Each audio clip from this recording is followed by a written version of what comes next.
Hello, how are you today? I've got to start with a sip. Wet the proverbial whistle, if you will. I'm excited to be here with you today because, I'm excited to be here with you, period. And today, there probably will not be any technology challenges. Notice how I didn't make any promises. Just a hope.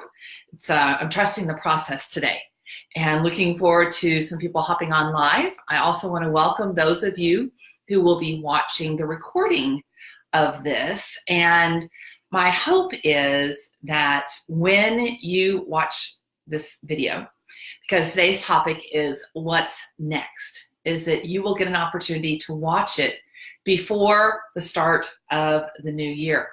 That's right. We haven't even had Christmas yet, and I'm talking about next year. However, just like Christmas, we have to plan ahead in order to more fully enjoy what's coming up. So whether you celebrate Christmas or not, the 4th of July, Easter, Thanksgiving, everyone faces the inevitable turn of the calendar page known as the new year. Doesn't matter what your beliefs are, doesn't matter what country you live in, doesn't matter what language you speak, everybody gets to experience a brand new set of 365 opportunities. So that's why the topic of today is what's next. And usually when people think of the new year, it evokes some emotions, some feelings, right? And I want to know how you feel when you think about the new year. Hey, Bruce, how are you? Great to have you join me today. I'm talking about what's next, and I'm referring to 2019, and I just asked a feeling question, and I'm glad that you're on here with me because you're a guy who knows about feelings and is willing to share them. So no pressure, just welcome. What I'm wanting everyone to do is let me know how you feel when you think about the new year. Are you excited, or are you like, meh, no big, just another year? I'd love to hear from you. Simply type in the comments, excited or no big, right? Because some people, those people who are living life by default, who are going through day-to-day life living numb, which is really more of just a surviving. It's not fully living. They're probably the ones who are like, no big deal, it's just another year. They're the person who doesn't set any resolutions and doesn't have any goals. And, there are a bunch of reasons why that may be the case. And I'm not going to address that today. And love you too, Bruce. What I am wanting to talk about are the two things that you can control going into 2019. You ready? Two things you can control.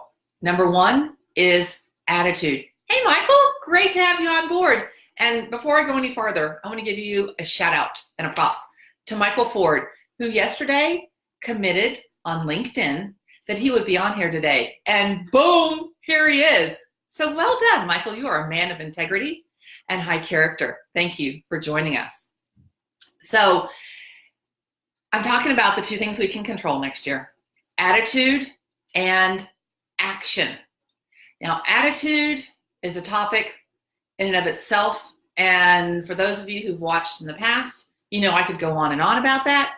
Not going to do that today. I want to focus on action and what we can do in 2019 to truly make it the best year of your life so far.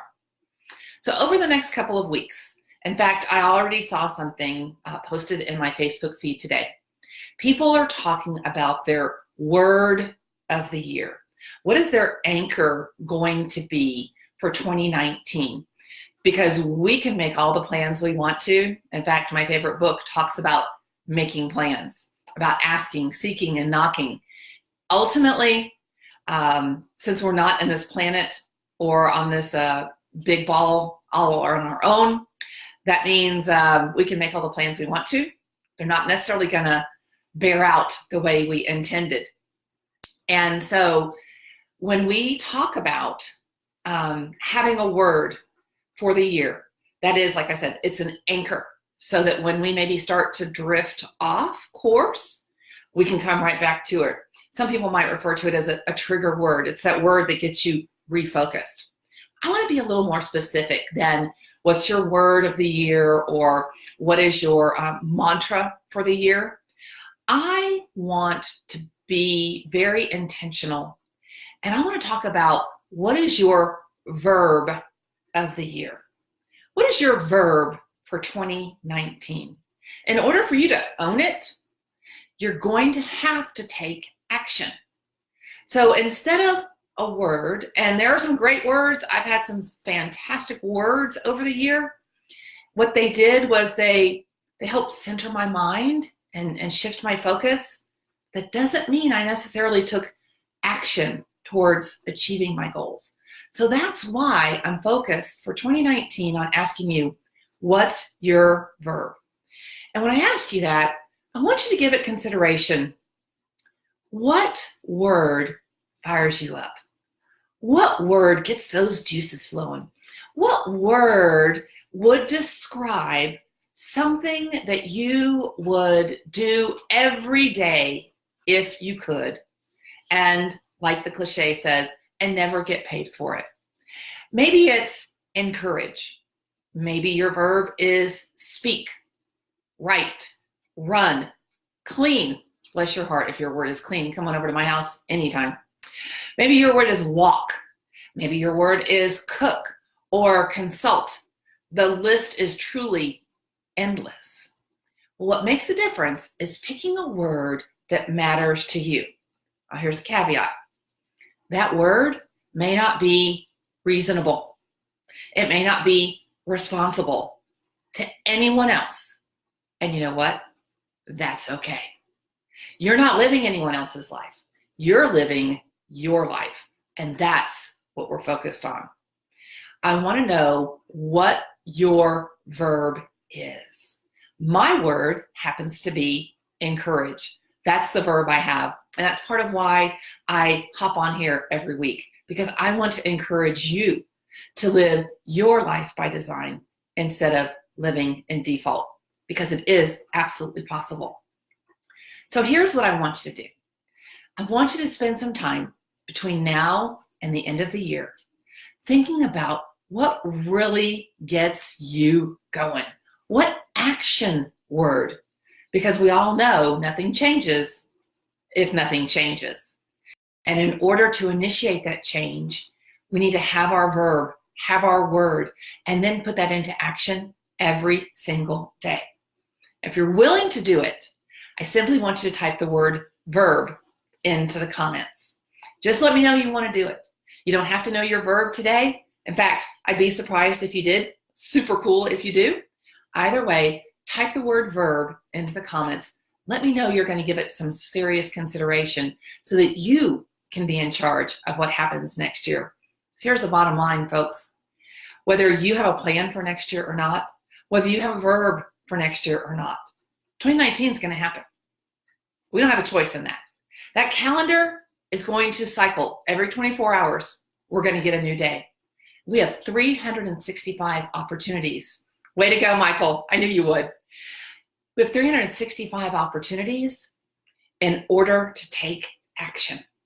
So I want you to be in charge before we get there. I don't want you to wake up in February, in June, in September and say, the year's gone. Do it now. Be proactive instead of reactive. That way, when life does happen, you can respond. You can put your verb into play.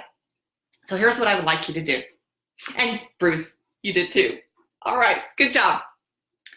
Because my verb is encourage, and it has nothing to do with me being the former head of the pep squad.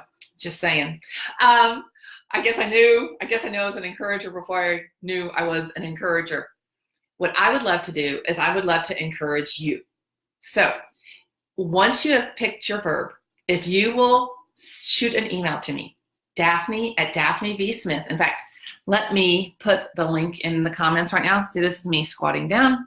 There we go. There we go. Okay, I had to reach my keyboard. Send it to me in an email. Okay, let me know what is your verb, because I want to encourage you in 2019 and be with you every step of the way so that you really can make a difference in your life next year, which will in turn make a difference in lives of others. So for those of you who've watched me in the past, you know I always like to end with a shout out. And I want to give a shout out to somebody you've heard about before, but this guy has a role in my life and a place in my heart unlike any other person. And I want to give my shout out to Carrie Oberbrunner, my coach, my mentor, and my friend. It was because of him back in October that I discovered my verb. And when I wake up every single day, that's the action I want to take. I want to live my verb. I want to encourage every single day. So, Carrie, thank you again and some more for all the ways that you pour into my life, which enables me to pour into the lives of others. So for today, I just want to say early Merry Christmas, Happy Early New Year. I will be back next week with a special word as we kick off the new year. We wrap this year up. And I just want to remind you that you can live every day by owning both your attitude and living your verb in order to have a well done life daily. Bye for now. Thank you for joining us. See you soon.